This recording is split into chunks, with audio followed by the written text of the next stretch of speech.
सर्वप्रथम सर्वांना जय शिवराय। मित्रांनो, आजच्या व्हिडिओमध्ये दोन गुड न्यूज आहेत। मान्सून बाबत जे काही भाकीत केलं होतं ते अक्षरशः सत्यामध्ये उतरलंय आणि 5 जूनला मान्सून गोव्यापर्यंत मजल मारून तळ कोकणातही त्यांनी चांगल्याच पद्धतीने वर्षाव सुरू केलाय। मुंबईमध्ये पोहोचण्यासाठी पुढचा 25 ते 30 तासाचा वेळ बाकी आहे आणि या 7 तारखेला 7 जूनला संध्याकाळपर्यंत मुंबईत पोहोचण्यासाठी वातावरण हे अनुकूल आहे।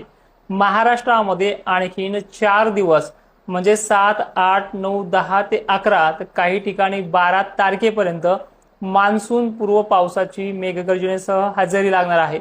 7 तारखेपर्यंत अनेक ठिकाणी हजेरी लावेल असा आपलाच अंदाज होता, पण एक दिवस लेट म्हणजे 8 तारखेपर्यंत 8, 9 ला ह्या 2 दिवसांमध्ये काही जिल्ह्यांच्या व्याप्तीमध्ये 40 ते 50% एवढी भर वाढते आहे। तर त्या जिल्ह्यांची यादी आपण समोर मांडूयात आणि सगळ्यात महत्त्वाचं म्हणजे यादी ऐकण्या अगोदर जो काही आपला ऍप्लिकेशनचा लाईव्ह 2 दिवसापासून बंद आहे त्या सर्व ऍप्लिकेशन डाउनलोड करणाऱ्याला एक विनंती आहे, लाईव्ह सेक्शन मध्ये जाऊन ऍप्लिकेशन निवडायचं आहे किंवा लाईव्ह क्लासेस मध्ये जाऊन तो लाईव्ह आपण आलेल्या वेळेमध्ये पाहू शकतात।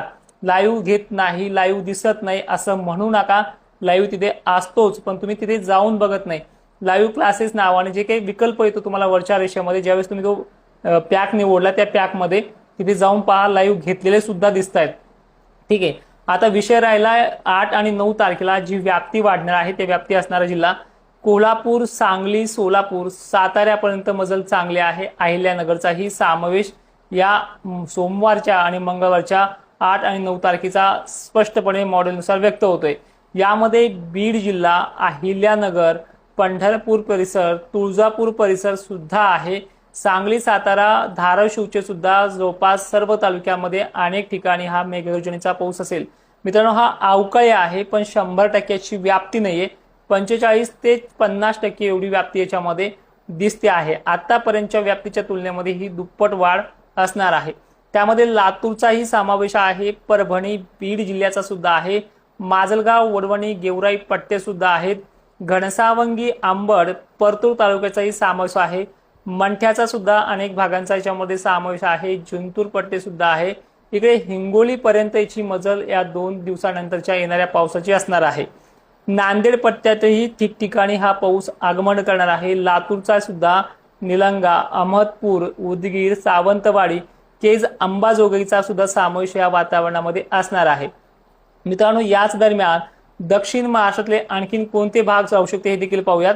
त्याच्यामध्ये दक्षिण महाराष्ट्रामध्ये आणि पश्चिम महाराष्ट्राच्या काही भागामध्ये बीडचा दक्षिण आणि पश्चिम भाग सुद्धा असणार आहे, ज्यामध्ये शिरूर हे देखील भाग आहेत। त्यानंतर लिंबा गणेश परिसर, त्याचबरोबर आणखीन माजल, सोंबा पट्टी ह्या वातावरणात असणार आहे। या वातावरणामध्ये पडणाऱ्या अनेक भागांमधला जो काही पाऊस असणार आहे त्यामध्ये चांदणभरीपेक्षाही मोठी मजल राहू शकते असा ह्या 3 दिवसाचा कालावधी आहे। एकंदरीत हा अंदाज 7 तारखेपर्यंतचा होता, पण वातावरणाची आणि मान्सूनची जी काही गडबड पाहता, वाऱ्याच्या जे काही स्पीड पाहता ह्यामुळे एक दिवस उशिरा येतोय। 7 ऐवजी 7 पासून पुढे म्हणजे 8, 9 ला ही व्याप्ती लातूर जिल्ह्यामध्ये, मराठवाड्यामध्ये पाहायला मिळते। जालन्याचाही दक्षिण भागाचा समावेश मॉडेलनुसार व्यक्त होतोय, पण उत्तरेकडील देखील भागांना 11 तारखेपर्यंत दिलासा मिळेल, ज्यामध्ये भोकरदन, जाफराबाद, मौताळा, मलकापूर पट्ट्यांचा सुद्धा समावेश आहे। म्हणजे एकंदरीत हे थांबलेलं चित्र नाहीये, हे चालतच जाईल अशी पद्धत आहे। आता अनेक जणांच्या धुरळ पेरणीबाबत बरेचसे फोन आलेत, मेसेज आलेत व्हॉट्सअप संदर्भात। धुरळ पेरणीचा आपण गेल्या वर्षी सल्ला दिला होता, तो पूर्णपणे यशस्वी झाला, पण त्यात एक व्यक्ती असा भेटलाय की त्याचं जवळपास 5 बॅगचं नुकसान झालंय। कारणही तसंच आहे, कारण की सांगितलेल्या वेळेच्या नंतर त्यांनी पेरणी केली आणि ती नुकसान भरपाईची मागणी केली, त्यामुळे तशी जिम्मेदारी घेणं सोडून दिले। त्यामुळे पेरणी करा, अन्यथा तसंच शेत ठेवा, त्यामध्ये आपली प्रयोगशाळा धुरळ पेरणीचा सल्ला ह्या वर्षी कुणालाच देणार नाहीये। त्यानंतर महत्त्वाचं म्हणजे की ह्या वर्षी धुरळ पेरणी कराल तर काही ठिकाणी अतिवृष्टीसारखा सुद्धा पाऊस महाराष्ट्रामध्ये मोजक्या ठिकाणी बरसतोय, त्यामुळे बी दबण्याचे चान्सेस आहेत, कारण की टेम्परेचरमुळे ही पद्धत आहे। तर काही ठिकाणी म्हणण्यापेक्षा अनेक ठिकाणी फक्त पेंडवणी पडते, त्यामुळे बी खराब होण्याचे चान्सेस देखील राहतात। त्यामुळे मान्सून येईपर्यंत तो सल्ला आपण स्पष्ट व्यक्त करत नाहीये। आता वळूयात विदर्भाकडे। विदर्भामध्ये मागील बऱ्याच दिवसापासून पाऊस काही ठिकाणी पडतो, काही ठिकाणी अजिबात घेत नाहीये। अशी पद्धत आहे, त्यामध्ये खान्देशचा पण समावेश आहे। पण आज जळगाव जिल्ह्यामध्ये काही ठिकाणी पावसाला सुरुवात देखील झालेली होती आणि याच वातावरणामध्ये गरमीच्या लेवलमध्ये हे वातावरण विरघळून सुद्धा गेलं होतं। पण ही परिस्थिती सुधारणार आहे, आणखीन काही कालावधी आहे। पेरणीच्या ज्या तारखा आहेत 15-16 पासून वातावरण जे काही सक्रिय होणार आहे त्या तारखेपासूनच पुढे पेरण्या स्टार्टअप होतील।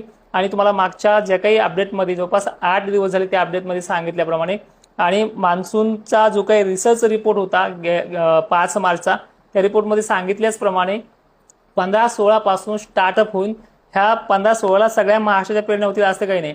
मी त्यामध्ये स्पष्ट सांगितले की 15 आणि 16 दरम्यान हे जे काही पेरण्या स्टार्टअप होतील त्यानंतर त्या 22-23 पर्यंतही पोहोचतील। त्यामुळे हळूहळू ह्या 4-5 दिवसांमध्ये 15-16 पासून झालेल्या तारखानुसार तिथून पुढे 22-23 पर्यंत तुमच्या पेरण्यास सुरुवात होईल आणि ठिकाणी आटोपतील सुद्धा। अशी पद्धत यंदाच्या पावसाळ्याची आहे।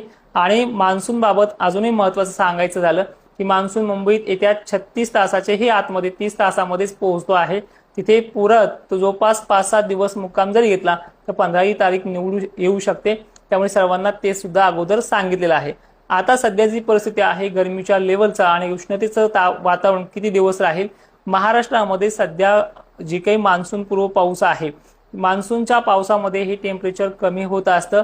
त्यासाठी अजूनही 5-7 दिवसाचा कालावधी बाकी आहे। कमीत कमी 12 तारखेपर्यंत किंवा 13 तारखेपर्यंत टेम्परेचर कमी होईल अशी शक्यता नाहीये।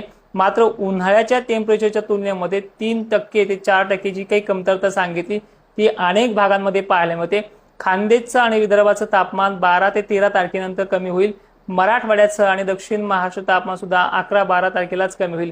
त्यानंतर तापमान अगदी नॉर्मल मान्सून काळामध्ये म्हणजे 15 ते 16 तारखेला सुरू होईल, कमी होईल। आणि विशेषतः हे जे काही 8-9 तारखेचा जोर जो सांगतोय तो दक्षिण महाराष्ट्र मराठवाड्यापुरता चांगला असेल। विदर्भासाठी उद्याच्या व्हिडिओमध्ये गुड न्यूज देऊया।